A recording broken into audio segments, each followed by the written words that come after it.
You fucking this shit up. Stop. No, wait for Chris to say it, because we're live. Gonna have to edit all this out. Yeah, dude, it's fucking annoying, so please. Well, you didn't have to put it on live. You just did it. All right. You know why? Because greetings, buzz humans! Smarks, hipsters, trolls, bros, wrestlebays, and the rest of the relevant wrestling family. It's me, your host and humble narrator for this evening's main event, the voice of Relevant Rasslin Productions, Joe Fortune, and this is episode 18 of the most relevant and buzzworthy podcast in all of professional and indie wrestling. This is False Finish Presents Relevant Rasslin Weekly Buzz. Buzz humans, as always, it is me, Joe Fortune. I am joined by Tim and Chris, brothers. How the hell are you? This is the show, Buzz humans, where we come together, we break bread. This is the weekly buzz. So we get buzzed. We ride the buzz waves. We talk about the latest, news, rumors, happenings in wrestling. We cut right to the chase. We don't bullshit you guys. We cut the marks down. We give you the old school opinion. Relevant Wrestling Weekly Buzz, episode 18. Guys, how the hell are you? I'm not too shabby, but I can't break bread anymore. I'm gluten free. Oh, I'm on that new wave. Yeah. So I can't even drink beers anymore. I can only drink this one called New Grist. It doesn't make me fat. Oh my god. Buzz humans. Here we are once again together as usual. Doing that thing, repping for False Finish Productions.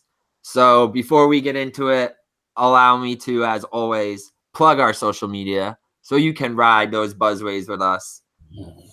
Make sure to check us both out on Facebook, facebook.com/relevant wrestling and facebook.com/false finish productions. Follow us on Twitter and Instagram at Relevant Wrestling and at False Finish Pro. Subscribe to both of our YouTube channels.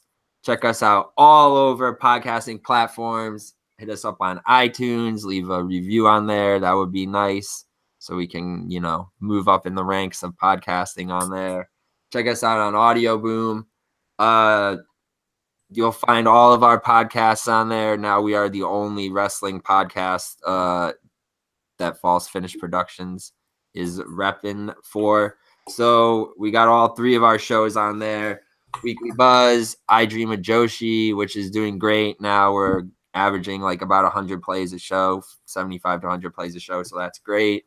Some episodes are close to 300 plays.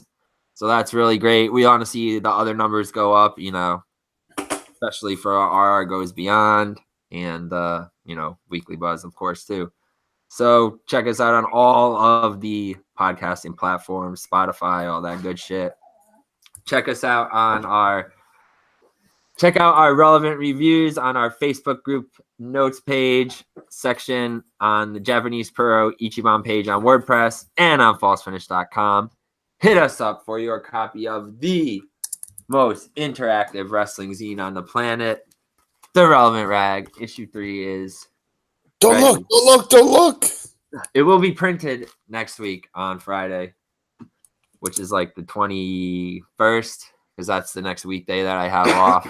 And that's the only day that the print shop, or the shop that I get things printed at. So. Down here at the only day Chuck's computer shop. Chuck takes the weekends off, so I don't blame him. Chucky. Make sure to check out the Relevant Wrestling Pro Shop. Link in the bio and the description for all of your relevant wares. We got exclusive zines up on there, cassette mixtape, and some other wrestling fun things on there. So check that out. All right, guys, are we ready to talk some fucking wrestling? Episode 8. I'm done talking. Got the whole squad. It's time for action. That's right. Team Anti-Marl Army is here. Our battle axes are sharpened and swinging. Bloody from last week. I'm still bloody from last week. Well, let's get into some controversial things, because that's what we like here. See what you guys think about this, or if you care. So it looks like Renee Young has taken what did they say? She's gonna have a full-time role now on Raw as an announcer. Congratulations. Looks like she's taking over for Coach, which is great return. Great return. Hey, I'm just gonna throw this out there. Maybe we can comment on this too. That's another black guy that's been taken off the announced team. Just saying. Let's go. I think you're pushing it, bro. You're going a little too far there. Am I? Yeah, you are right. All right. Well, seems like a lot of people were happy for Renee. Give her a lot of props. A lot of big ups, but some wrestlers, workers were not so supportive of the decision to put Renee on the announce table. One of which was, and he's been on a roll lately. I know we've spoken about him a couple times before on the shows this year, maybe even last week, since he recently had a match at Joey Janela's Lost in New York against Nick Gage, which Tim lost in New York,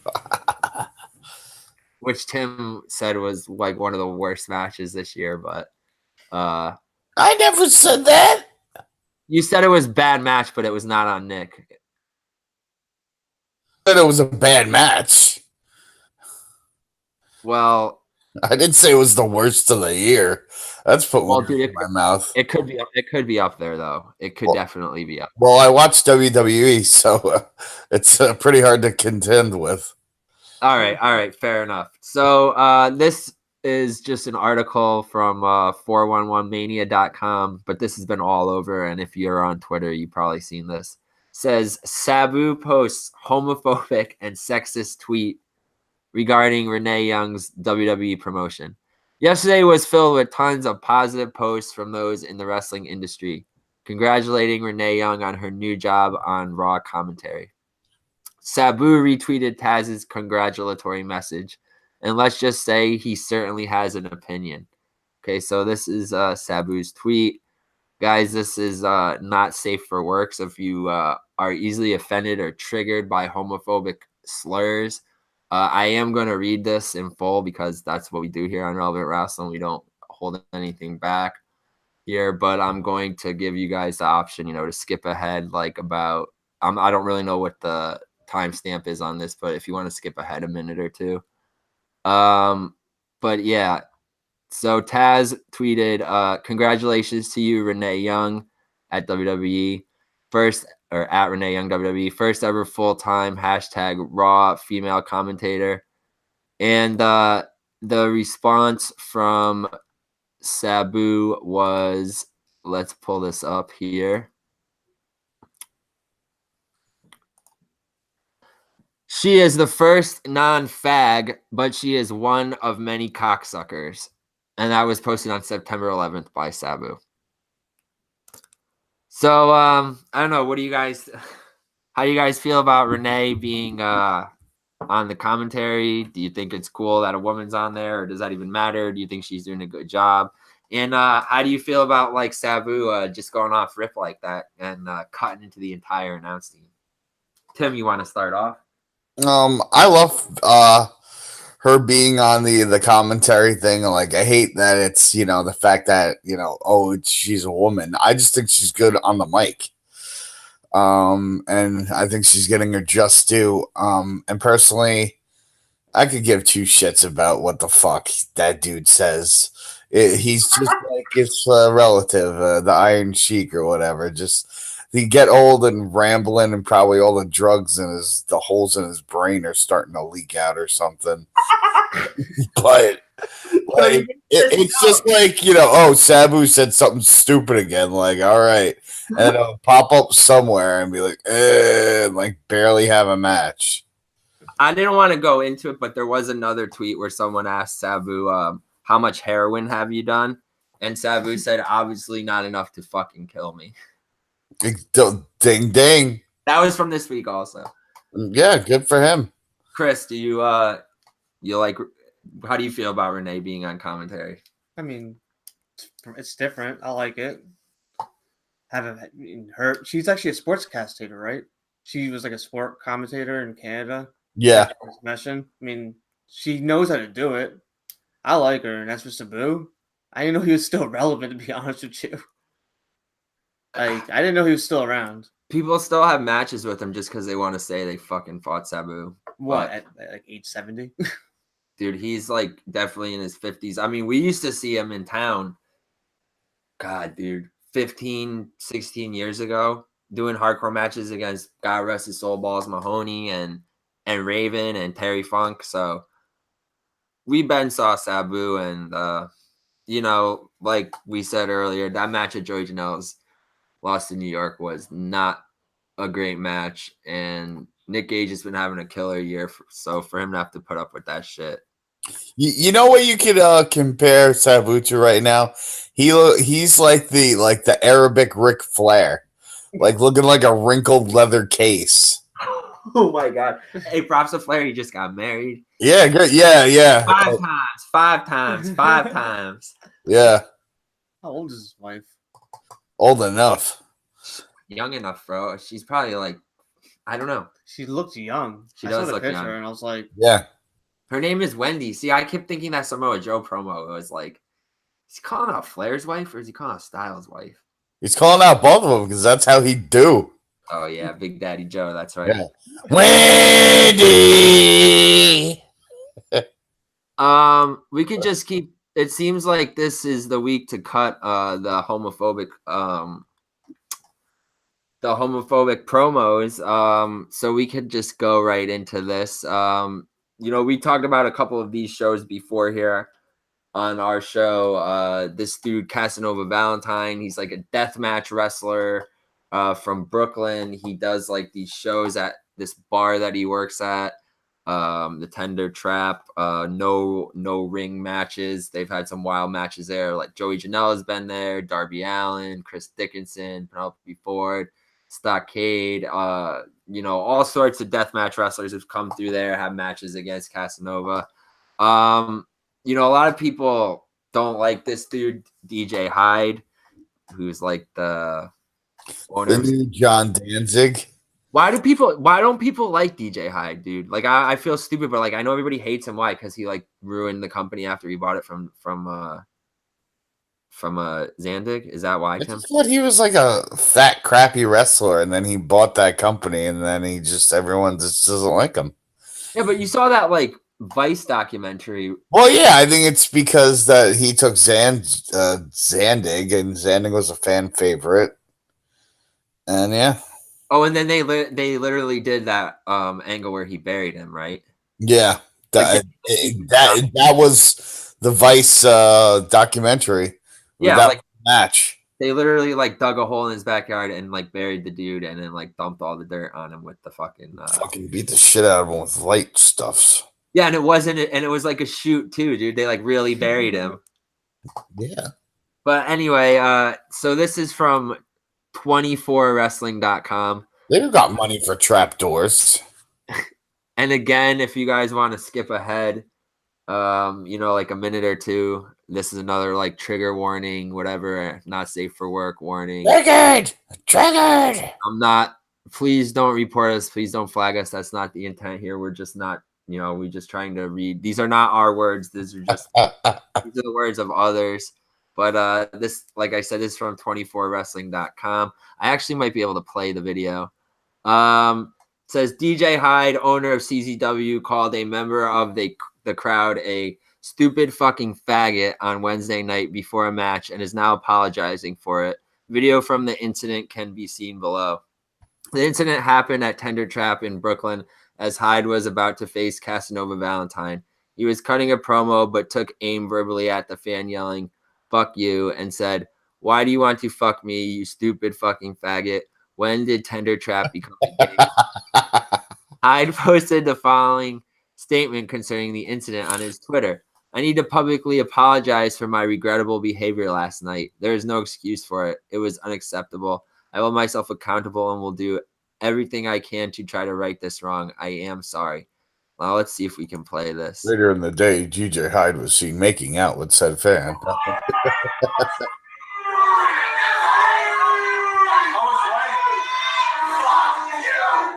do you want to fuck me, you stupid fucking faggot?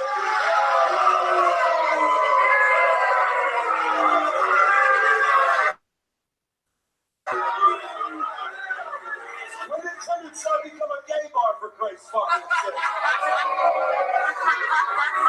Somebody found it funny.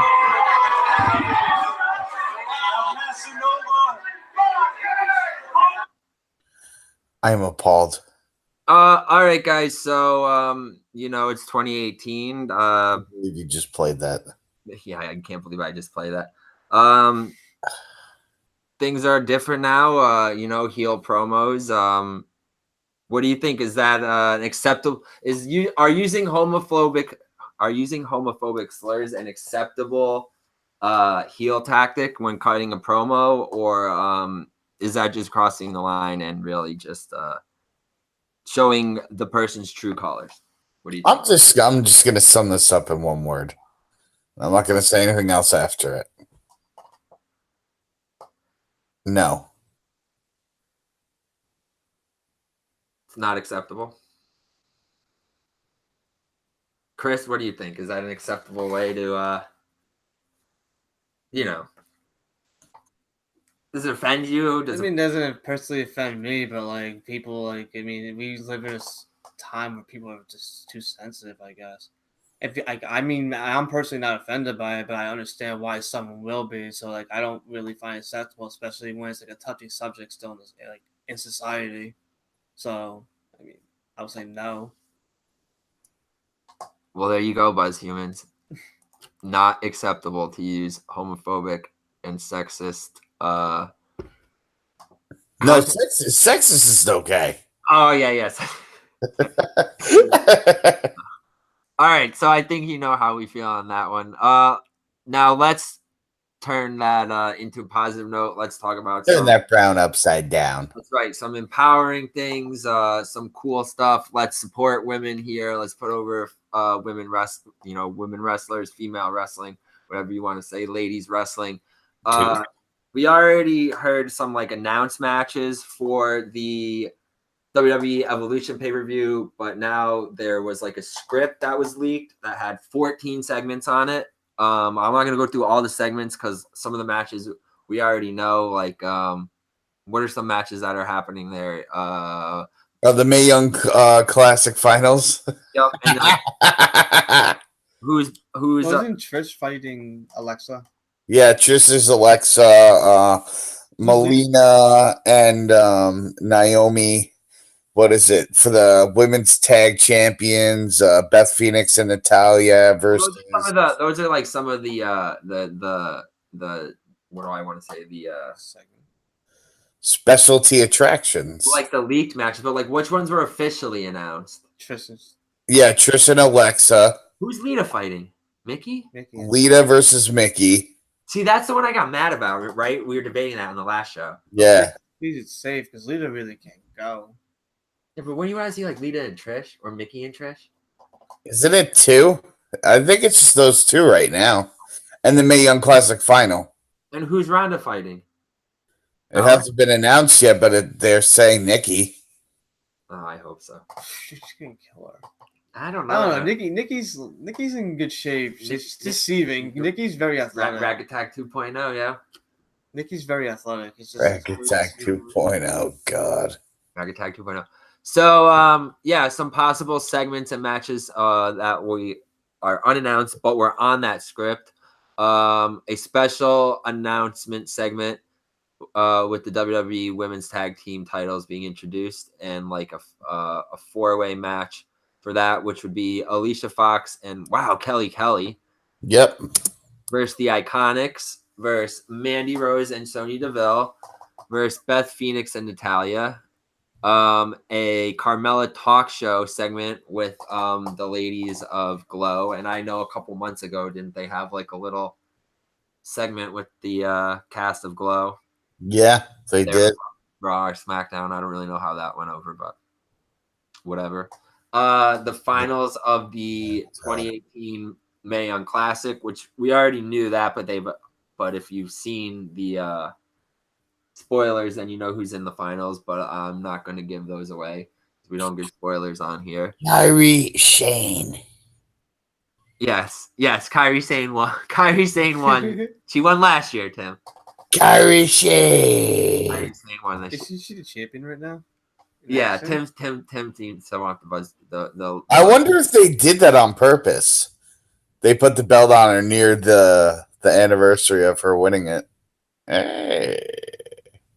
Well, what's interesting about that is there will be a 20 women's battle royal for a chance at Kairi Sane for the NXT Women's Championship. So the winner of the battle royal will get a title shot later in the night. There should be an NXT UK women's 4-way, right? I think I saw that with like Ginny, Tony, Rhea Ripley, and who else? Probably like Zia Brookside. Ginny. Yeah, Ginny definitely. Naomi versus Melina. Did you guys hear of that one? Yeah, I just said it. Ember Moon, which kind of just doesn't like. I mean, they had matches before. Yeah, like that doesn't make any sense. I just don't want them to keep this. I may be in the what's it? What's the word? The what's that word? I may be. It's the opposite of what people are doing. The minority. Yeah, I may be in the minority, but Ember Moon doesn't do anything for me, like at all. Me neither. I still haven't figured out her gimmick, and she's been on the main roster for over a year. Or maybe she's like a war warrior. I thought she was like a wolf or a vampire or maybe like a voodoo thing. No, they say it when her entrance. I like watching. She's the Sheena. I like watching her in the ring. She's good in the ring, but I still don't know her. Female? Yes, the she-male. The she-gnome. So yeah, those are some possible announced matches. What do you think? Like, does that make you any more excited, less excited for the card? I know Dave Meltzer, a motherfucker, has been like saying he's been giving accurate reports though about the numbers for the show. Tickets are going slowly, but they are about 75% sold out, and it looks like it's going to sell out. Dave was just saying he thought it would sell out quicker. People are just probably waiting for last minute to get a good deal. I think it's going to be good. I don't think the card being announced makes me any more or any less excited, but I think overall it's going to be a good show. It's going to be like an all women's NXT. Dude, I'm like in the Mae Young Classic right now. I don't know if you guys have been watching that, but I think oh hell yeah, maybe they feature some girls from there, or at least like some of the girls that I'm seeing on there that are also in NXT UK, like Rhea Ripley, like they're killing it. And you know, we're also gonna see Kairi versus somebody. We're gonna see you know, the finals of the Mae Young Classic. So there's definitely gonna be like the more divas matches, and then there's gonna be like the more competitive matches. So I think it has potential to like touch on everything. I mean, I'm definitely gonna watch it. When is it? The first weekend of October? No, like the last. No, like October 29th or something, or 25th. So when's the Australia show? The Australia show is like in the beginning of October. Right? Okay. So it's like technically three pay-per-views next month. The 2 specials and then the monthly pay-per-view. I think so, man. That's crazy. I mean, October has almost 5 full weeks, though. Well, I mean, you have to think how many Sundays. Well, the 30th, there's the 30th, and then 7, 14, well, the 21, NXT, 28. the UK, not the UK show, the Australia show might be like a Saturday because remember how Japan was? Yeah, or it could be like a Friday morning. Yeah, because it would have to be like how Saudi Arabia was. was. It would have to be their evening, and that would make it our morning, which would be like they're like a day like ahead of us. We should know that. I think it's so funny how you go, oh, there's 5 full weeks in November, when like they used to go like more than 5 weeks between pay-per-views. It'll be 1 week, like the opening week, like the first week, skip a week, the weekly monthly pay-per-view, the TV one, and then not skip a week again, then the last week, Halloween week, will be the Evolution, right? Evolution will be the only pay-per-view in October besides this. WWE Super Show on the 6th. At least on Wikipedia, it goes Hell in a Cell, Super Show, and then Evolution. So, okay. So they're going to just have like a pay-per-view caliber show. Super Show is the pay-per-view, I guess, for October. So they're calling it? Wasn't it like It's 90, got wasn't it like it's 90 got champions? a good enough card. No, it's just Super Show.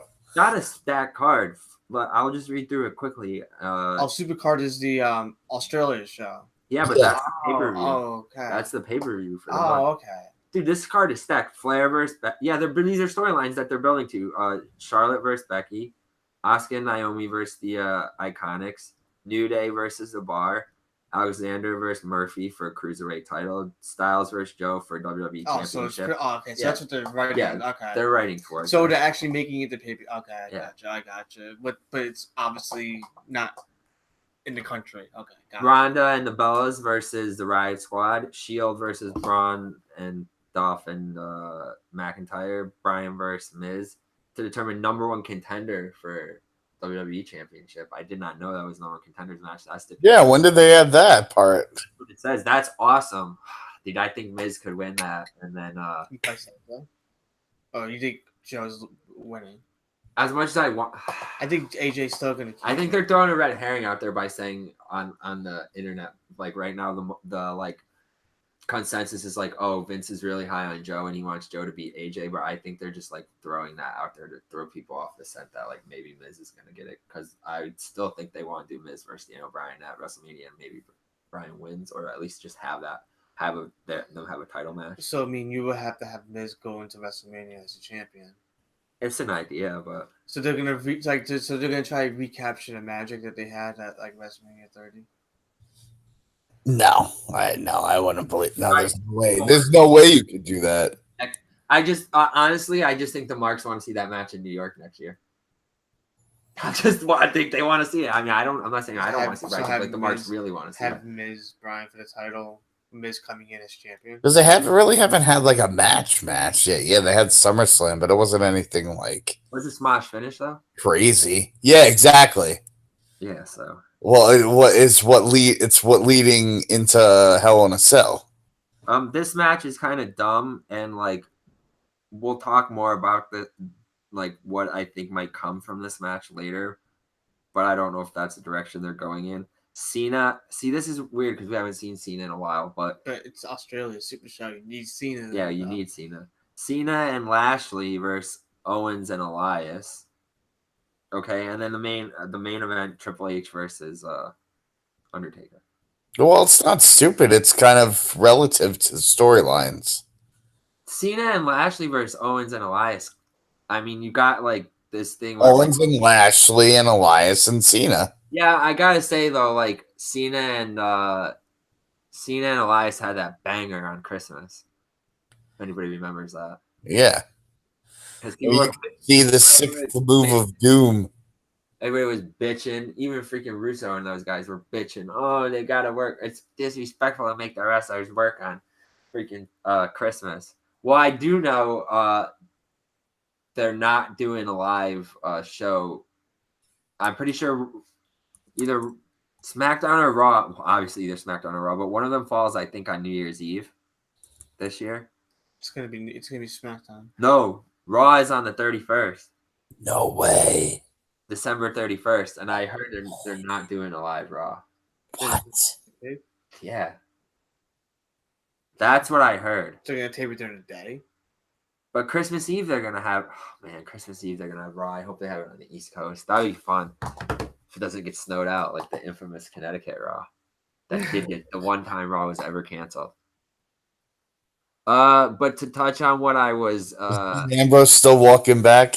yeah, that was when Dean Ambrose walked when he was the champion, right? Or he had the But they did like a live show from like the studio, right? It was like an interview at Rollins And they get like and they Brock and like Heyman. Yeah, and then they just showed dude, it was like the best Raw ever. It was like 2 interviews and then they showed 3 matches from WrestleMania. It was like the best Raw ever. It's the best Raw of the year. It's like they showed like the 3 best matches from Mania, and then they had like 2 or 3 interviews and video packages. So this is really interesting. I hope that this happens. But guys, we always hear this kind of shit. Stables, big groups. We know that Lio Rush is the new manager from Bobby Lashley. Drake Maverick is the new manager for Authors of Pain, which is kind of weird because he's still doing like a heel, or he's doing like a heel manager role with them, but he's still doing like the face commissioner role on 205 Live. I guess different shows, different angles. Supposedly this is to lead into a major faction in WWE headed by Paul Heyman, which I know we spoke about this on the last couple of episodes. We even talked about that old rumor of Samoa Joe, Kevin Owens, and Pete Dunne being a stable. That was a big rumor that was going on last year that I know we spoke about a lot on the show also. And like a Heyman led stable. So anyway, got all these little pop-ups. Yeah, what? Yeah. Just close out the window, the internet. Oh, it's this. It's coming from this. Yeah, you're right. All those dirty sites you've been on, I know. Yeah, I know, dude. I gotta stop. Yeah. Holy The shit. Suck Me crew. Oh my god. We'll fix it later. Yeah, we'll fix it later. Anyway, I know I gotta stop. Your cookies, bro. Oh, it went away. No, it came back. I gotta stop sending porn to girls. Anyway, so we have Lio Rush as the new manager, Drake Maverick. So yeah, like I was saying, we always hear these like rumors of like, Brock's going away, Heyman's gonna start a stable, Brock's going away, Heyman's gonna start a stable. These guys are gonna be the new Heyman guys, So we got Kevin Owens maybe involved in this, as well as, there's already speculation, which we talked about, of him potentially being managed by Owens and Heyman linking up, but Owens did that quitting gimmick, and then he came back the very next week. The timetable for this is possibly in the next 4 to 6 weeks, so they need to get the ball rolling, I think, with like bringing all this together, if that's what's going to happen. But essentially, it said the faction is going to be similar to Paul Heyman's Dangerous Alliance from the early WCW 90s days. So yeah, speculation on a stable led by Heyman, which would include Joe, Authors of Pain, Drake Maverick, Bobby Lashley, Kevin Owens, and potentially Lio Rush as well. What do you guys think about the potential of like a huge Heyman led stable? Chris, what do you think? Do you think that's actually gonna happen? They're gonna pull the trigger on this, or is this just like another like hype? I mean, to be completely honest, I haven't watched. I didn't know all this happened. I know that the whole thing with Owens quitting. I was reading about that he magically comes back. I mean, it could make sense if like Owens, I guess, was like hired him. I really don't know, but I like it. It's something different. It's like isn't it also because like they're also next year they're moving, so like they really gotta start like doing something different. And they have plenty of money to sign people and to like do promo work, and I think put these guys on. Tim, what do you think? No. It's not a good idea. Not a good idea at all. Why? Anyone other than Brock Lesnar that has been touched by Paul Heyman, what happened to them? CM Punk, he had a 434-day championship reign and was one of the most prolific heels in the past 15 years. Okay, Punk would have been able to do that without Heyman. But if you want to, dude, that's rub for Punk, and if you want to say, but who are those slated Paul Heyman guys? What happened to them? Oh, Curtis Axel, that went over well. I like Curtis Axel. I think Cesaro, that went over well. Ryback, that went over well. I don't know. I think it should be well enough alone. Well, I have been also reading that the reason that they would be putting a Heyman stable together is because Survivor Series is coming up. Like we already touched on, October is really just focusing on the Super Show, which is in the beginning of the month, and then the women's pay-per-view. So what do they do with the men? You know, they got to try to make it interesting, bring some hype to it, bring some buzz, you know, get everybody excited. Now, the reason that they would be putting a big Heyman stable together would be to be building towards a bunch of Survivor Series matches. And I'm also hearing that Rey Mysterio, as rumored by many, will be coming back to WWE. And this was something we didn't talk about on the show last week, but I had in the notes. A lot of people are saying that Pentagon and Phoenix have like given their, you know, last indie dates to all promoters, and they're going to be going to NXT really soon. Maybe going to the main roster. So there's a big rumor that Mysterio would be starting, you know, an LWO 2.0 group, not necessarily the actual name of the group. Some a little bit more serious than the Mexicools, you know. The Mexicans. And also now with Matt Hardy retiring, and pretty much, you know, it's been confirmed, or, you know, it's Wonderful. inferred that Matt is retired from in-ring competition. And we know that Bludgeon Brothers just kind of like broke up because Rowan is going to be out with you know, an injury. Always hurt. I know. We saw Luke Harper pop up at NXT recently in Rochester, New York, to wrestle Ricochet in a open challenge for the North American title. So that kind of leaves like the Wyatts floating around. There's talk of Bray starting, you know, another Wyatt family stable. This all leading to Survivor Series. And on top of that, we seen Dolph, Braun, and McIntyre squad up. Everyone's squatted up. So I don't know.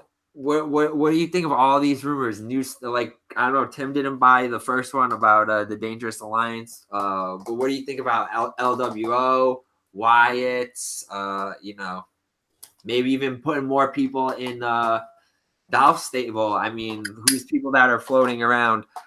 You know, look at some of the teams that you know, this might be reading too far into it, but I just want to like throw this out there to you guys, just get the, you know, the wheels turning.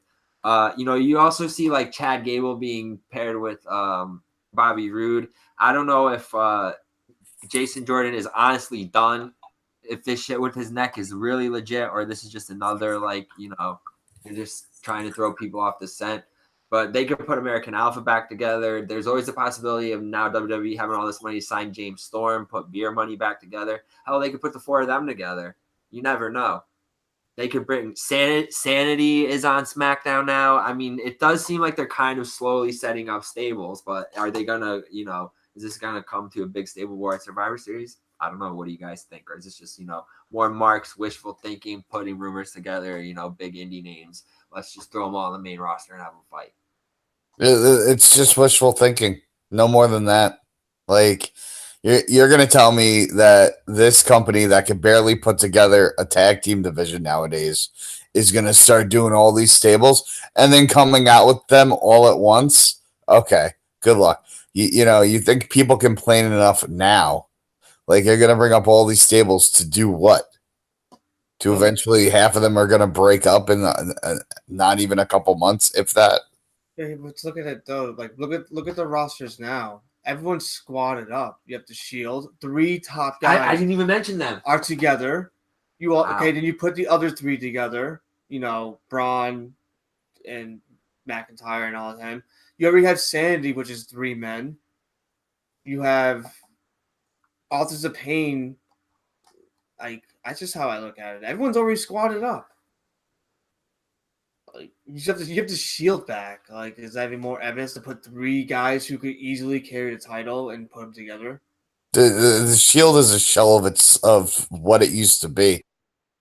Yeah, I mean, yeah, but still, Like, to me, it's basically now it's just 3 individuals just working together. It's not them as a team anymore. But now the guy's a champion. So you mean we're not going to see like Rollins compete for the title ever for a couple months, or for we'll say a year? Which title?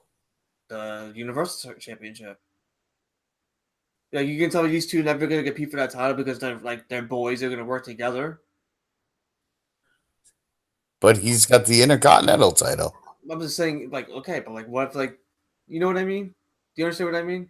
No, I get what you mean, but like, how is that? Like, I don't see other than them turning heel to turn around for him to challenge for the title, and he'd have to drop the IC title. I'm just saying, in general. In general, like, you know, if they're squatted up, and then you have like the other three, like, you tell me these three are never gonna like fight each other. Like, it's just like you can have these people fight. Like, they're already. It's everyone's partnered with someone. I feel like all in the entire roster. Like, you don't have like one guy that's like solo under the like Joe. Yeah, AJ. It's kind of cool on like Raw how like, you know, you got like this renegade GM. So like kind of like everybody is starting to just like squat up because they're like, well, Stephanie doesn't really give a fuck right now. They put Corbin in charge. Like, we can bully Corbin around, but I still don't understand why he's in that position. It's how long's been going on for? I don't understand why. I kind of like his promo work, even though Dude, I love it. I think Corbin is killing it, bro. So Hulk made a Hulk Hogan. He made a post about us on Instagram saying he doesn't care what we say about Corbin. Corbin still sucks. Well, I don't care what he says because he still sucks. Like, yeah, I'm calling you out, Hulk Hogan. Maybe one day, maybe next show. Come on, let's hear your views. Let the people see your face. If not, wear a mask. No, I'm not saying he's not entertaining. I just don't understand, like, how is this dude, like, in that? I just don't understand, like, how it all manifested. I just don't understand. Just bring it, Hogan.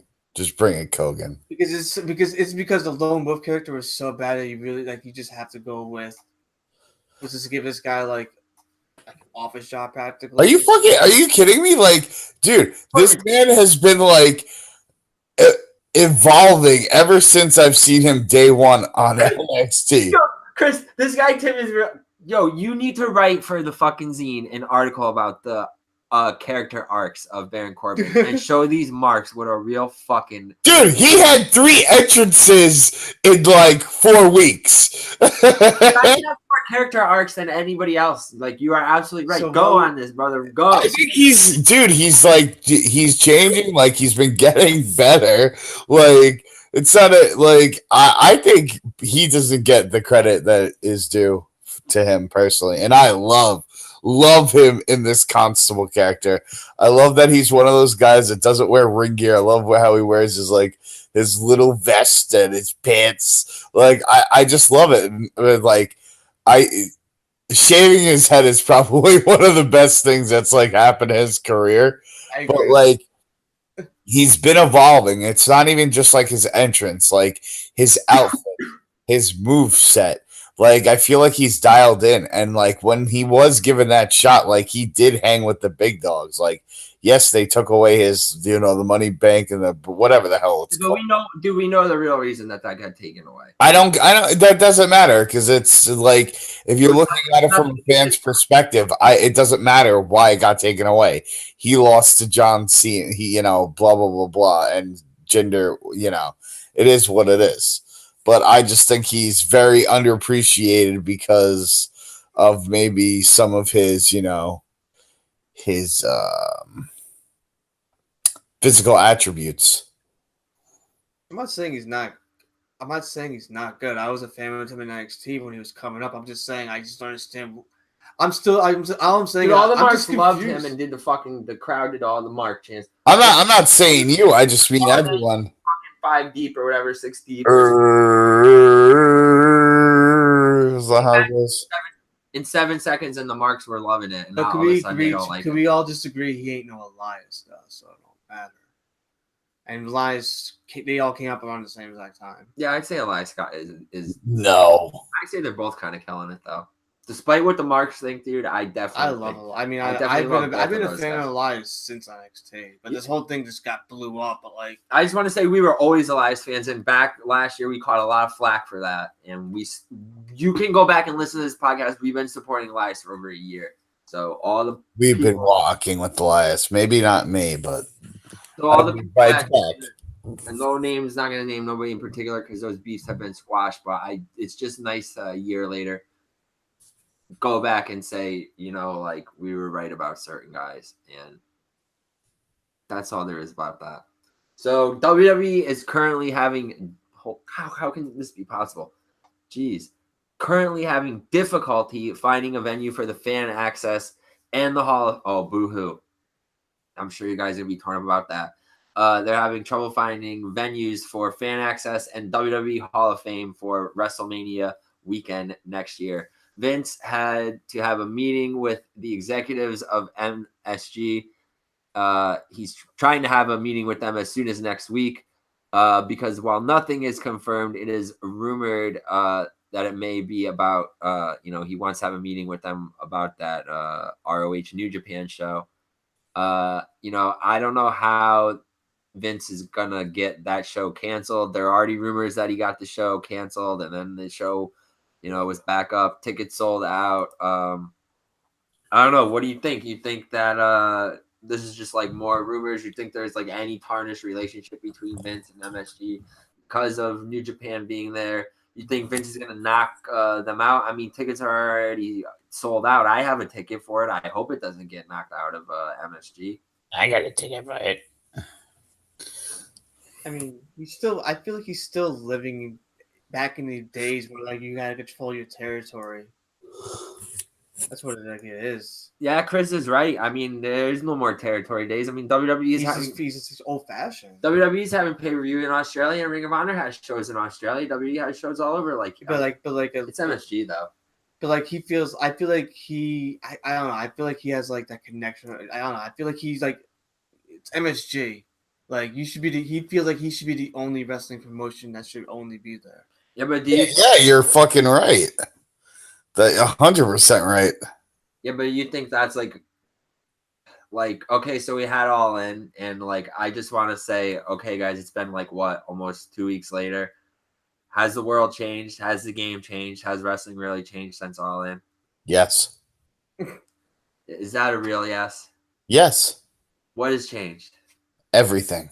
Everything, exactly. So now that we know that everything has changed, I mean, legit though, I mean, I don't think Vince was like very threatened by All In. I mean, now it does seem like he's threatened by this MSG thing.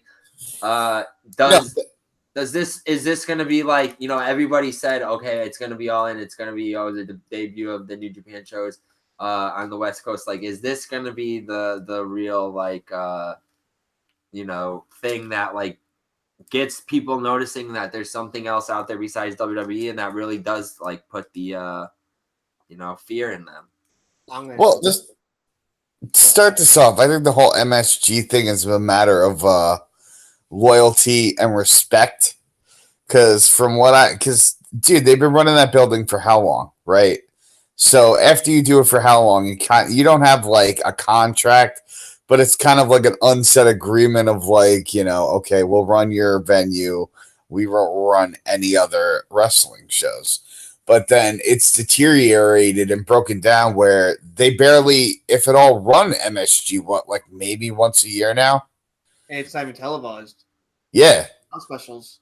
Yeah, so, and they do big things there. It's not like they, you know what I mean? Like, I think the last one, like, AJ won a title there or something, It's Owens. Yeah. So it's just like, and I think they got fed up with it, and maybe this is, MSG's bargaining chip for, maybe like trying to get a negotiation out of WWE to do more dates or something like that. But real talk, though. When was the last pay-per-view that they had at MSG? Real talk. Oh, exactly. Royal Rumble. I was at 2008? I was at that show. They've been running Barclays, bro. Barclays not that old. Barclays what? Less than 10 years at least. We went to the first pay-per-view there. Less than 10 years, way less than 10 years. We went to the fucking Survivor Series. Shield debut. That was 5 years ago. TLC. That was TLC. Shield debut match. match. 5 years ago. So that Shield Barclays debut been around match for at least 6 years. 5 or 6 years. Yeah. And Barclays, I would say, is like, I don't know, Brooklyn's more relevant than Manhattan at this point. and there's like more shit to do around, like more relevant shit to do around there, and there's like better food in there, and like now like what do they care? Why don't they just run shit at Barclays? Just run it at Barclays. I don't know why they're mad. Do you really think it's just because like they have Barclays? So is it really just an ego trip? Is this like Vince like Nostalgia. Barclays territory. Well, and then on top of it, I don't think, like, yeah, I think All In and all that stuff like helps people notice it, but like, how do you not know about like, you know, Impact or whatever? You know what I mean?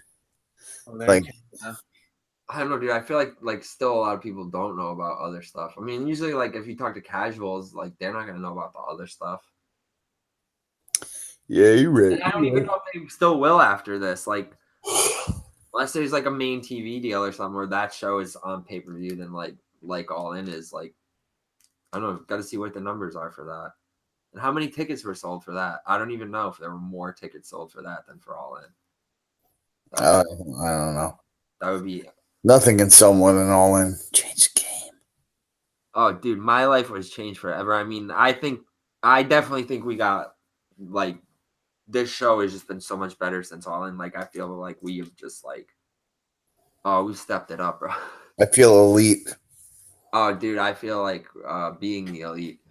Speaking of being the elite, speaking of MSG, speaking of doing your own thing, Chris Jericho recently said in an interview this week, I don't remember exactly what interview or podcast it was for, and I don't care because I'm not putting any more schmucks over that aren't us and aren't directly members of the Relevant Wrestling family.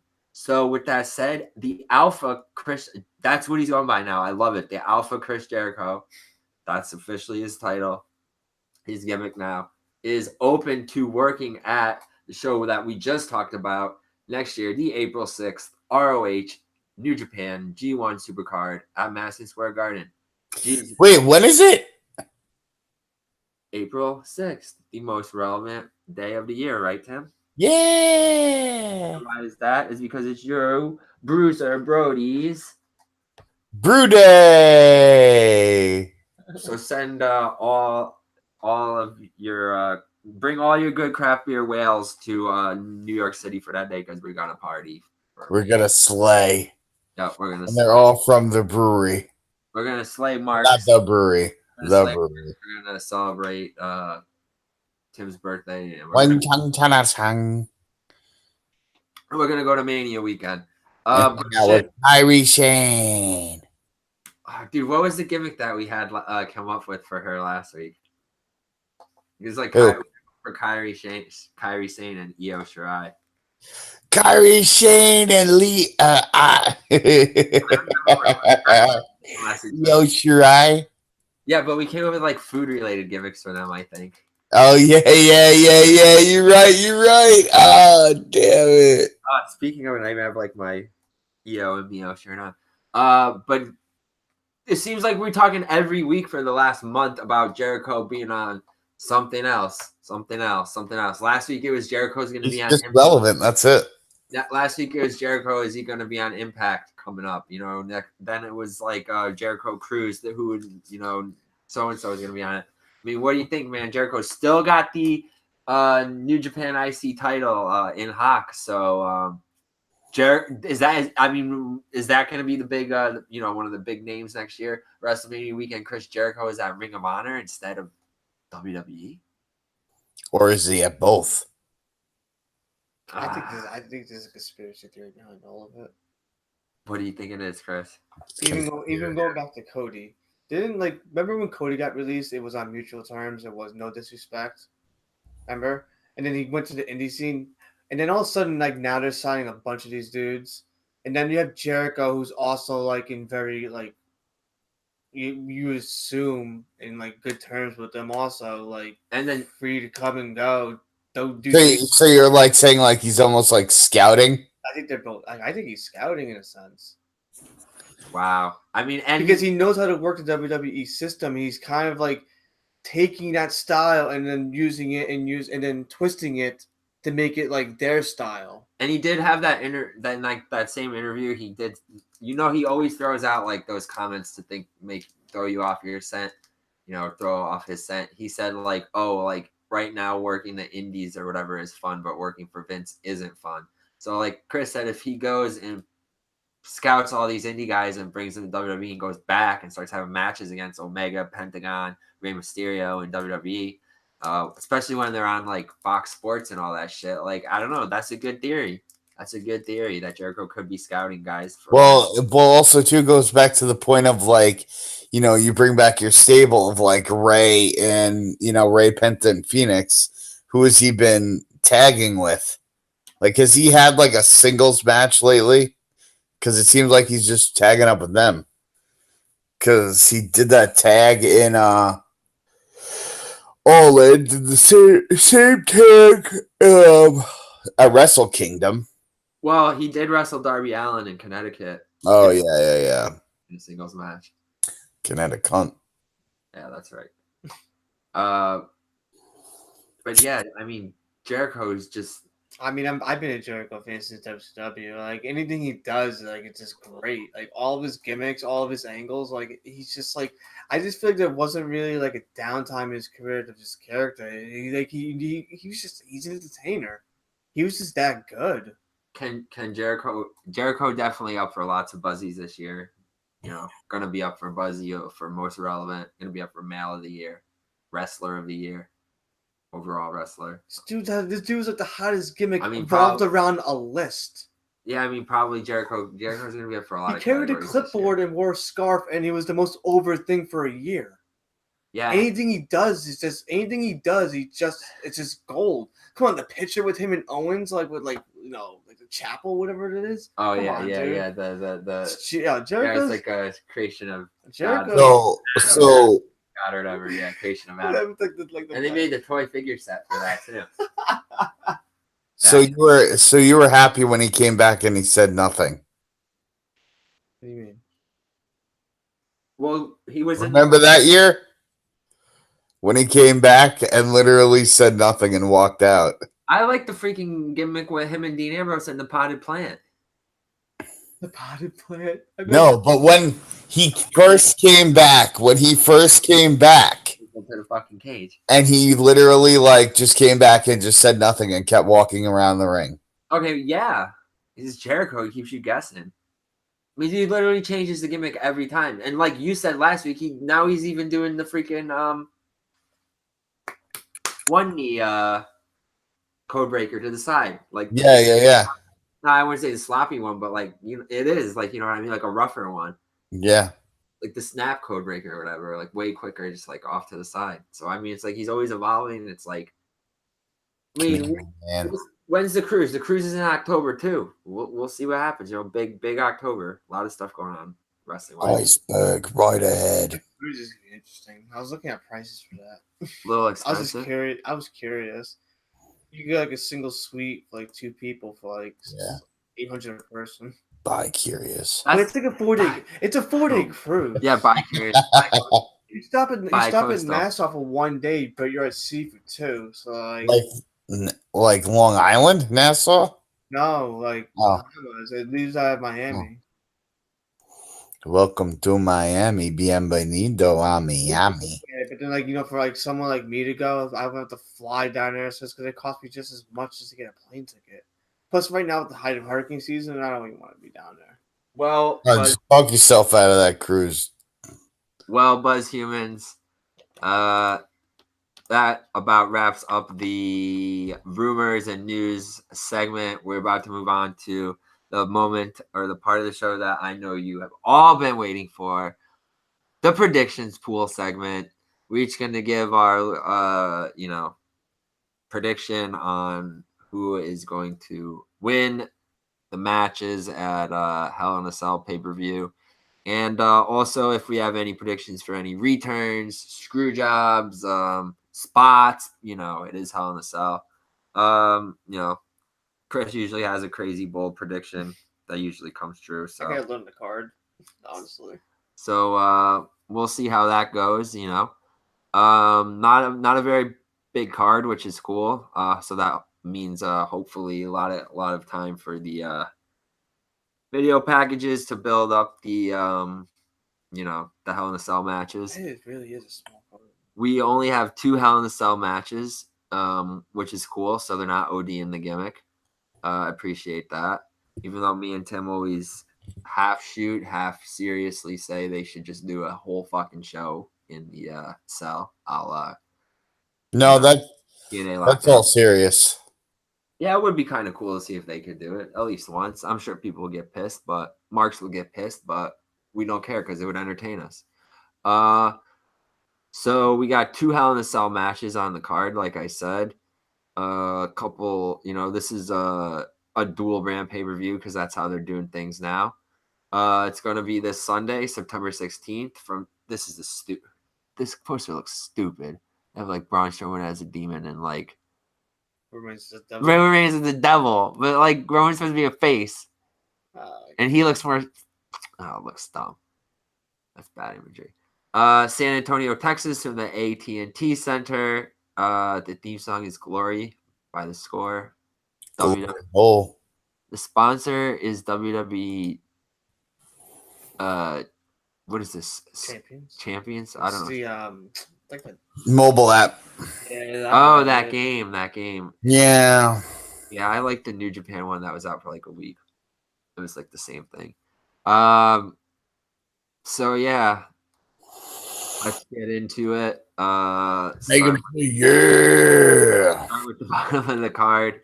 And we'll just each say who we think's gonna win, and then after that, and we can just like talk about the show. Dolph Ziggler and Drew McIntyre, brand new tag team champions, recently being the B team, defending against Seth Rollins and Dean Ambrose. I'll just go first, set it off. I actually think that Shield is going to win here. Tim, what do you think? Dolph and McIntyre. Retain? Chris? I'm going Dolph and Drew. All right. Then we got a singles match for WWE Women's Championship. Charlotte Flair champion versus Becky Lynch. This match is the one that I don't know. It seems like everybody wants to see. There's a lot of heat and controversy around this. If you're on wrestling Twitter, Road Dogg has been responding to a lot of fans who have been critical of this feud. Kind of looks like both girls are heels in this a little bit, and trying to see who the fans should pick, and Road Dogg's just telling the fans to pick a side. I don't know. I want to see Becky win here, but they seem to love Charlotte, and I do think Charlotte's going to have the belt going into Evolution pay-per-view in October. So sorry, Becky, but I think Charlotte's got this one. Chris? Yeah, I want Becky to win, but Charlotte. Tim? Woo! Yep. So that's a unanimous one from us Buzz Humans across the board. Charlotte Flair. In a Hell in a Cell match, this is kind of cool because this is there's no titles really involved in this. It's just a little storyline. I'm super stoked for this, to be honest with you. Yeah, me too. And he did say in an interview he wanted to do it before the end of his career, and that's what makes me so happy. And he said in an interview, Jeff Hardy said in an interview that he's going to do something on Sunday that the fans will never forget. This will be the night that Jeff Hardy retires. Yeah, I have a feeling it might be. Yeah, this is the night that Jeff finally dies. We are going to watch a death on Sunday. Wait, we're going to have the new age Owen Hart. So wait, he said before his end of his career he wanted to have a Hell in a Cell match, and they're just going to give it to him. I guess so. I mean, it's Jeff Hardy. I guess so. Yeah, I like the build up. I mean, think about it too. I mean, it's probably a lot of truth to that too, because he's fighting Randy Orton, and then that Randy Orton feud was happening when I went to that Royal Rumble over 10 years ago. And Randy Orton puts his fingers in.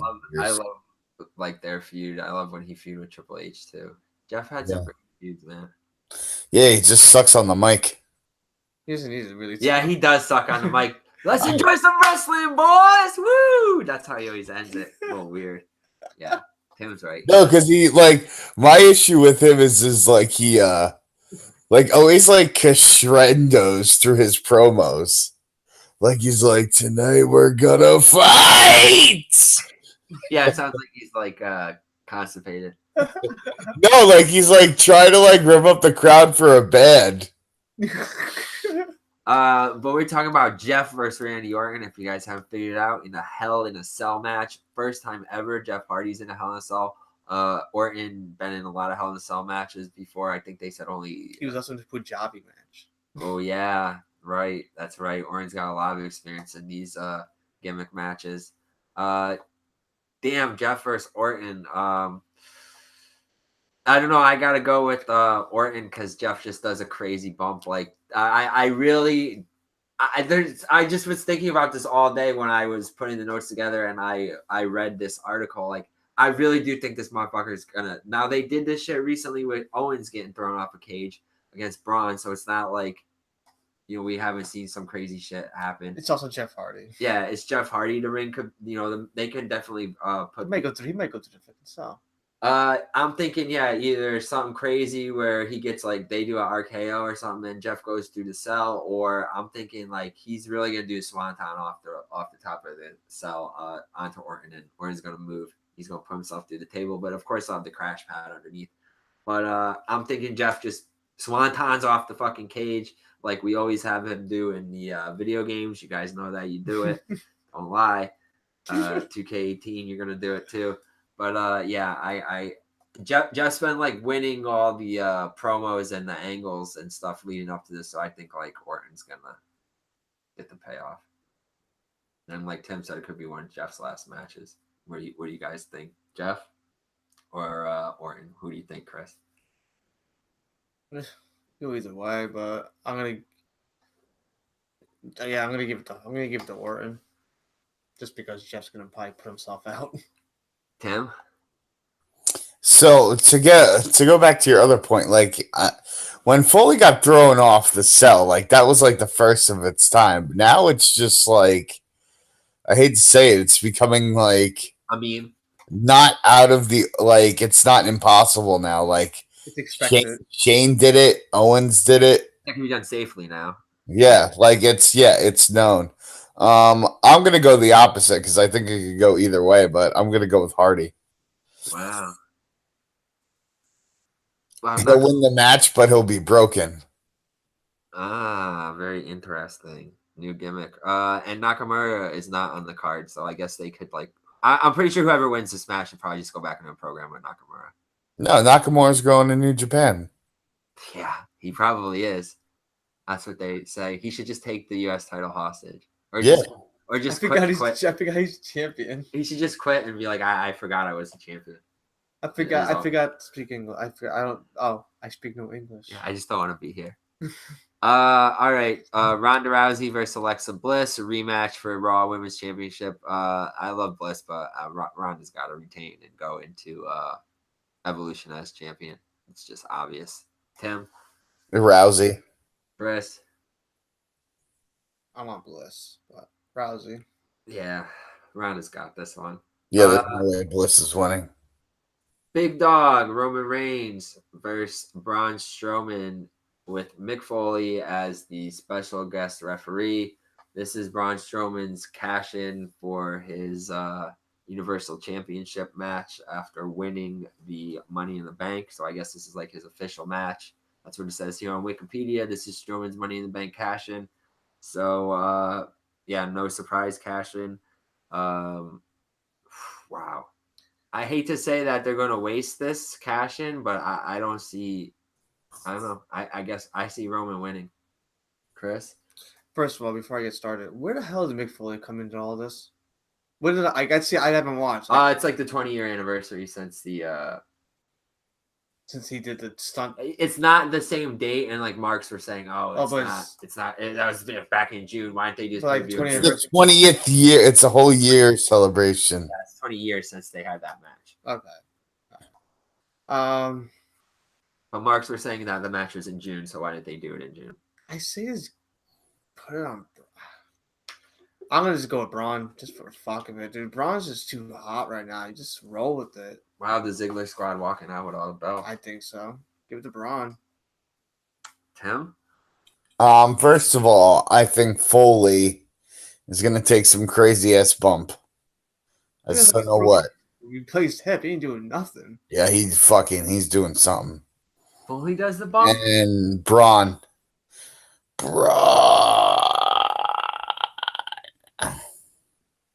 I hope Braun wins. Wow, you guys are both going with Bryan, not going with my big dog. Fuck Roman Reigns. I've been a Roman hater since day one. Braun. Dude, when you step into the cage with the big dog, you're gonna get bit. And you're gonna get He's been proven numbers. The cage with the big dog, you get the big dick. He's a puppy. He's been a puppy, and we've seen evidence of that several times. Why? Yeah, but you've seen the Red Rocket. Oh my god. Speaking of the Red Rocket, What? I don't know why that made me think of it because of their shenanigans, but we have Red Rocket. We have the New Day, Big E, Kingston, and Xavier Woods. Not sure which combination of that team will be represented, but they will be defending their tag team championship against the number one contenders of Rusev Day and Aiden English. God, dude, like New Day always goes over, and I don't like face versus face here. I do want to see Rusev and Aiden English go over, but they got to make a heel turn, or this match is just dumb. I'm not really looking forward to it because it's two face teams for a tag team title, for a title match. Even though it's a tag team titles, but there's not like that third team to like come into play unless there is. I mean, I don't know. I guess I if I have to pick, like I guess I'll just keep it on New Day, which is stupid. It'll probably be a good match, but my take is that Usos should always have the belts on SmackDown. So I don't know. I guess it goes to New Day. Tim, what do you think? Rusev Clash. You think they just win and they're? I know I said we shouldn't really talk too much about the matches just because it's predictions, but. We could start like now that we're cutting, these are cutting down the card here. Do you think that if Rusev and English win, they just win, or are they gonna make a heel turn, or just English holds the tights? I'm just confused how they got back together. So what's the point of splitting if nothing came out of it? Because that's why I think a heel turn would. They never. I feel like it was like an experiment and it failed, so they just had like write it back to put them back together. But I like what Tim said because I feel like now because he's trying to prove something to Rusev. So if he cheats, he's like, "Oh, we won the titles." It's true. And yeah, then plays into that storyline with them. Then does it like it could make people think that they're gonna split, and rather than having them split, it's a heel turn down the line.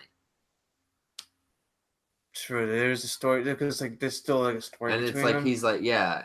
And then being a New Day would be like more pivotal than beating who they beat for the titles. The New Day, probably Usos. They beat the Usos, right? That's no. They beat the Bludgeon Brothers. Oh yeah, Bludgeons. Yeah, because the Usos lost to the Bludgeons at Mania. I think Bludgeons is a lost gimmick. Like that, we're not seeing them no more. Well, I mean, the guy's hurt already, so it doesn't seem. Yeah, Tim, take his place, Tim. Dude's glass. Yeah, I could. You probably could, bro. I don't want to get slapped though.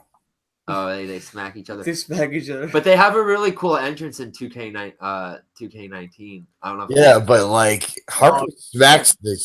Twitter a couple weeks ago. No, but I saw like the new. Go ahead, keep on talking. There's I'm not gonna get the game and like not to put WWE games over stuff. No, he fucking smacks the shit out of Rowan, dude. But I saw like a trailer today, a new trailer for 2K19, and it's sick. It has like it shows like Bray Wyatt's house being burned down and shit in it, and it has like Hardy, and it had like the Bludgeons come out and they take the they didn't do. Chris has this meme. It's so funny. Where it has like Undisputed Era walking out, but they don't do Kyle O'Reilly playing guitar. And what the tweet says is like the 2K had one job in capital letters and they ruined it. And it shows the picture of like the Undisputed coming out like playing the guitar with the belt, and then it shows them in the game just walking like normal, like generic like superstar with the belts around their waist. It's kind of funny. But in the trailer, like it's cool. Like they slam down the hammers, and then like I guess they do this normally, and then like take the mask off and put them on the shaft. I didn't want to say the it. shaft, the handle. Shut up. All right, that's my one. There you go. Yeah, they put on the handle of the. You mean so they do their entrance? Yeah, but it looks like really. Dude, I never pay attention to the entrances. I very pay attention to the matches. The video game. But it looks sick. Everything looks better in a video game. Yeah, at least for WWE. So now let's go to another tag team match. Daniel Bryan and Brie Bella versus The Miz and Maurice. It's just gonna be a story. It's whoever wins is gonna continue their story. Yeah, I mean we read the card earlier for Super Show or whatever, and we know that these guys have a bigger match, a singles match for the number one contender. Yeah, for number one contender. And like I said, I think Miz will probably win that. So I think Daniel Bryan and Brie are gonna go over in this one, but Miz is gonna get the last laugh when he becomes number one contender. Tim, what do you think? I think that Brie Smella is gonna win. Yeah, I agree. No suicide dives. All right. Miz gets the last laugh. Hey, but then Daniel Bryan redeems himself at WrestleMania anyway, so it don't matter. Yeah, not if Brie breaks her neck during the match.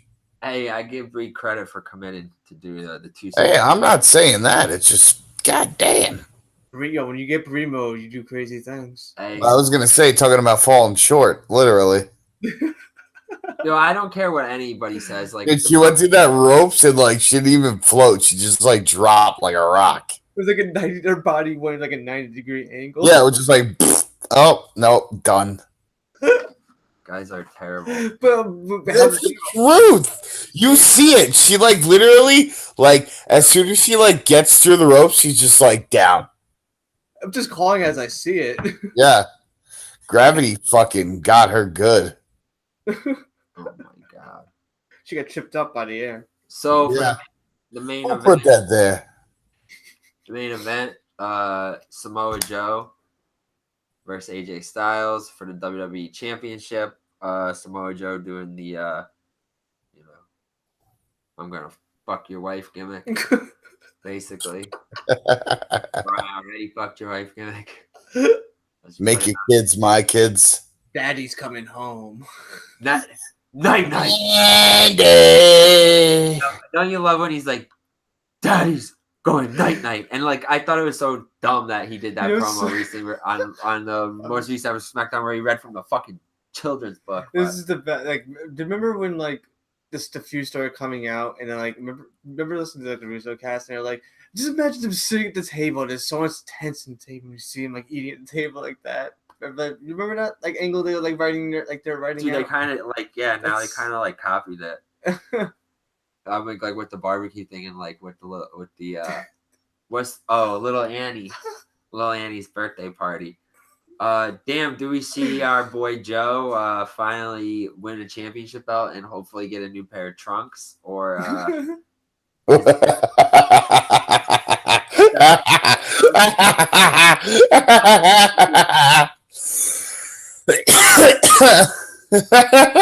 That's funny. he did wear a suit in the last couple of promos, so I guess that counts for a wardrobe change. Or do we see the house that AJ Styles built? Family values, strong Christian values. Hey, and to go with the homophobic theme, AJ Styles. I mean, do we do this whole look at it this way. There's homophobic theme of the show. How do you now? Which way are you thinking personally? Are you thinking in the theory we talked about earlier with the whole Heyman thing?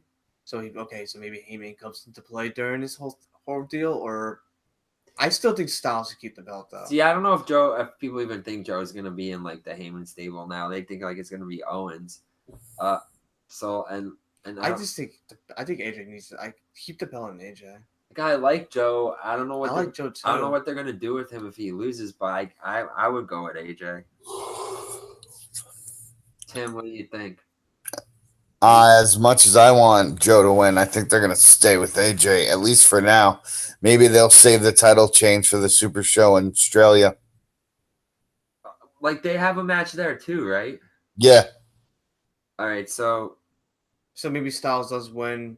Joe maybe goes over to Australia, and then AJ gets his redemption back as Survivor Series. Because, like, half of Australia is rehashing Hell in a Cell pay-per-view.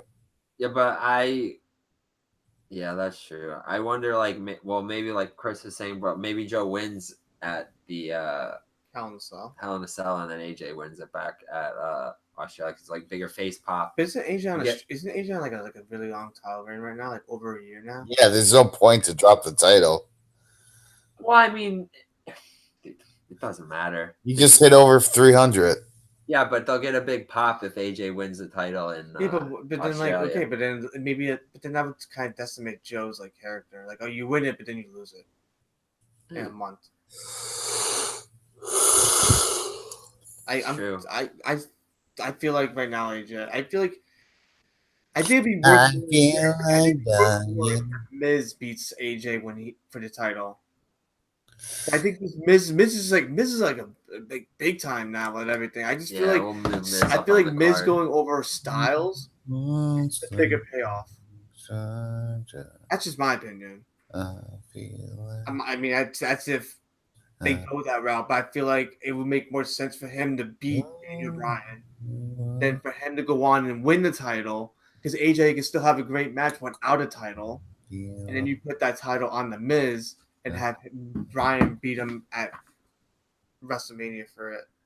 Well, we are definitely on the road to WrestleMania very shortly after this pay-per-view. You know, I think that starts around post Survivor Series time. It looks like they are setting things up. You know, we have Road to WrestleMania starts with Rumble. Yeah. Yeah, but like everything, but like looking back at like all the WrestleMania like feuds and stories, they usually start around this time. Yeah, after the big Survivor Series swerve, kind of like starts with shit. It looks like there's a lot of potential for a lot of cool shit to happen in WWE in the next couple months, or just to continue to disappoint us like it has for the past 10 years. Play a straight line. Could be big stables, could be new champions, a lot of new debuting people. We'll see. That's what wrestling's always been. It's just a kind of wait and see type of thing. With everything else going on the outside, especially with the Fox deal, like I think the Fox deal, like they have to do. I feel like they need to do something to change it, especially going to Fox. Like how I think. I don't think they can get away with the same shit they're doing. And I feel like you see glimpses of it, of some of the stuff they're doing differently, and how like the whole thing with Ziggler, how aggressive his character is. Oh, we want competition. Oh, we want the tag team titles. Oh no, it's already booked, so we're gonna beat the tag team. We're gonna beat the guys who're supposed to fight then win that. So I'm saying they're doing something different with the characters, in my opinion. Like Ziggler's the example of that. How they're doing it. Oh, I guess, like I said, I feel like the writing is getting a little bit better, but there's some weeks where it's just like, what the fuck? But then sometimes when on their high points, it's completely different, and that's when it's good. Well, it seems like the pay-per-view on Sunday on paper, we always say this, it looks good. It's got potential to close up some feuds, carry some things over. So, Buzzhumans will just have to, I mean, also SummerSlam's coming up a lot of title changes, too. You guys are going to have to shell out that free, that fake email address and get your free month and get the pay-per-view for free. 4 years, WWE, we've been paying 4 years, and what have you given us? Nothing. So Buzzhumans, to live my life by. That pretty much wraps things up for episode 18 of Relevant Wrestling Weekly Buzz. Nope, 18 this one. We are legal. We are buy cigarettes and gamble. Yep, and porn, and we are represented by False Finish Productions. So Buzzhumans, once again, before we sign off and give our thank yous and our personal plugs, allow me to, give you all our social media so you can ride those digital buzzwaves with us. Like I said, we are happy to be a part of the False Finish family. So check out both of us, that's Relevant Rasslin Productions and False Finish Productions. And Yep, and Relevant, and she's cool too. God, dude, we got to stop with the deadpan dry humor. Anyway, big in England. Anyway, check out False Finish Productions and Relevant Rasslin Productions on Facebook, Twitter, Instagram, YouTube, all over podcasting platforms, iTunes, Spotify, Google Play Music, Audio Boom, Podbeam, or Bean, click the Bean, whatever it is. Click us, click the likes, the hearts, leave us a good review on iTunes, positive review. We appreciate that. Yeah, check out the relevant reviews on our Facebook group notes section on falsefinish.com. I've been slacking on those recently because I've been trying to get, bills paid, working a lot, picking up overtime, trying to get the relevant rag out. But now that Relevant Rag 3 is complete and about to be printed, I'm gonna take a little time off from doing some of the zine stuff. As far as that goes, gonna help work with Tim on his Bruiser Brody zine, and I'm probably gonna just write some reviews, over the next couple months, and then we'll see when we want to put issue 4 out. I think it's too ambitious for us to try to do a holiday themed issue this year, but three big issues this year, 3 issues this year for us never having done anything as far as the zines go. I think it's pretty cool.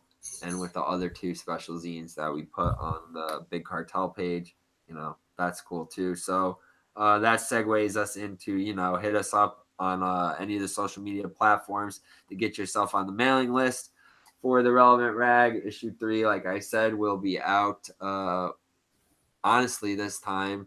I know I've been bullshitting you guys for almost 2 months now. We'll it's supposed to come out with SummerSlam. Yep. Well, hey, I wrote about that too in the front cover, so make sure that you guys read the little love letter that I wrote to y'all, the little intro. We'll be printed officially on September 21st, and then go out to the mailing list people. Then it will be, hidden in specific locations or not so specific locations all across Connecticut and Rhode Island. And, then if you see us at any shows, hit us up. And if we have a copy, it's yours. And then for the more exclusive wares and wrestling fun stuff, hit the bio or the show description up. Check out the Relevant Rasslin Pro Shop. Trade us your cash for our buzzworthy art creations. Lots of thank yous, of course, first to Chris and Tim. Chris, is there anything that you want to plug? I mean, no. I don't really use social media other than Twitter, and I'm kind of boring on Twitter. That's all right. Happy to have you here as always, Chris. Always great to, have the original, 3 of the original members here. Tim, of course, aka Bruce or Brody. Go ahead, brother, plug it. I'm gonna shout out to my Instagram page at BRODY.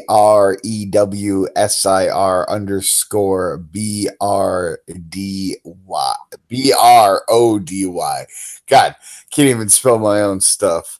Yeah, but check it out for all craft beer with a little wrestling twist on it, and definitely check it out at BREWSKI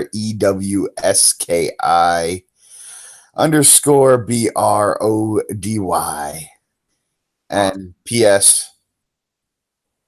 Screw you, Hulk Hogan. Oh! Hey, I told you, man. You won't know what heat is until you step into the ring. Make sure to peep the album artwork for this episode because I had to do it to keep the feud going. I've been doing a little glitch art of my own, and I've been doing all the album art for this show and Argos Beyond and I Dream of Joshi. But for the rest of September, I gave Hell a little residency, in the Relevant Rasslin Art Studio, and he's gonna be taking over cover art for the next, for the rest of the month. So make sure to peep the cover art. I think you guys will enjoy this one. The original image was a picture from Ric Flair's wedding of him, Undertaker, and Dennis Rodman all drinking whiskey. Dennis Rodman's everywhere, man. That dude's a peacemaker. And then I just put our faces over each of them. Tim's over Taker, me over Flair, and Chris over Rodman. It just worked out that way, the way that our heads were facing in theirs. Threw the logo on there, sent it over to Hall. So big thanks to him. Make sure to check him out at HULL, no underscore, KOGAN, HULLKOGN, Hulk Hogan, for all of your strange beer tribute, wrestling glitch art and collages. Big shout outs and lots of love to the rest of the Relevant Wrestling crew. Jake, Dan, Jeremy, Tyler, Mike Danzy, wherever you are. All you guys. Yeah, the guy who's got my belt. True. Big shout outs to our friends at False Finish Productions for putting us on. Guys, we're carrying the banner for y'all. Mike, Brandon, Tony. Tony! Love Tony. We'll never forget about it, brothers. Tony! Brandon and the three Italians, we will be back one day for Spot Monkey Radio. I promise you guys that. Austin and Bob for IcoPod podcast. Check that out for your old school Raw reviews. I will be doing a show. I'll be on an episode with them coming up in a couple weeks. We'll be watching an old WWE Coliseum video, doing a little watch along with some live commentary on that. So like I said, I'm going to make sure to get extra buzzworthy for that one. And we'll have some fun on that with Austin and Bob. It'll be a little East Coast meets West Coast thing. So that should be fun. Check out Super Kicking It with Kelsey and Two Face Wrestling Podcast, Paul and Kelsey. We love them. They just came off of All In weekend. She's still doing it? She's still doing it? Yeah, I mean, after Project Meltdown. After she had dude, I gotta say, I think things have really turned around for them. Like last year, she had a bad year, and I think, like, with all due respect, like, they did a good job at All In. Say what we've had our fun ragging on All In here, but they got a lot of shine there, and some rubs from some bigger shows. So props to them for that. Shout outs to the Heel Marks, Doing the Job podcast, Nathan's Tyler, aka Mr. Hudson Valley Wrestling Alliance, for providing us with some cool graphics. The Suck Me crew. I will see you guys on Sunday in East Greenwich, Rhode Island, for the Beyond Wrestling Double Shot, the 1 p.m. show. Feast Championship Wrestling, going to be an outdoor show at the Feast Sandwich Company. It's probably going to rain because of the hurricane. Yeah, I know. It's going to be all remnants from the hurricane. So we'll see how that one goes. Later on, there's a 6 p.m. show at the Barnum Memorial Armory, which is a short 5-minute. I'm going to do this with no notes. A short 5-minute walk from Feast Sandwich Company. That will be a 6 p.m. show. We'll be featuring MJF versus Nick Gage, LAX versus the Beaver Boys, and Jordan Grace versus the fucking machine, Brian Cage. Good, and I hope she gets killed. Also, Filthy Tom Lawler will be taking on Tracy Williams for the Powerbomb.TV championship. No way. Me and my dad will be at that one. Hot sauce. Yep. Hot sauce, mayonnaise. So, hit us up before then if, you want any zines or anything from the Big Cartel page. I might just bring some shit and pass it out to, friends. So be on the lookout. Yeah. Beyond the lookout? Oh, my God. Nice, Tim. There you go. We may have the We may have, The new catch line. Ooh. Beyond the look. I may have that episode title right there. Shit. Ugh. Was humans. Big thanks to everyone who helped out on the relevant rag. Yeah, kayfabe may be dead, but originality and diversity are not. For False Finish Productions and Relevant Rasslin Productions, it's always relevant to us. Damn it. Did I say the French fries? Always been relevant. That's right. Peace.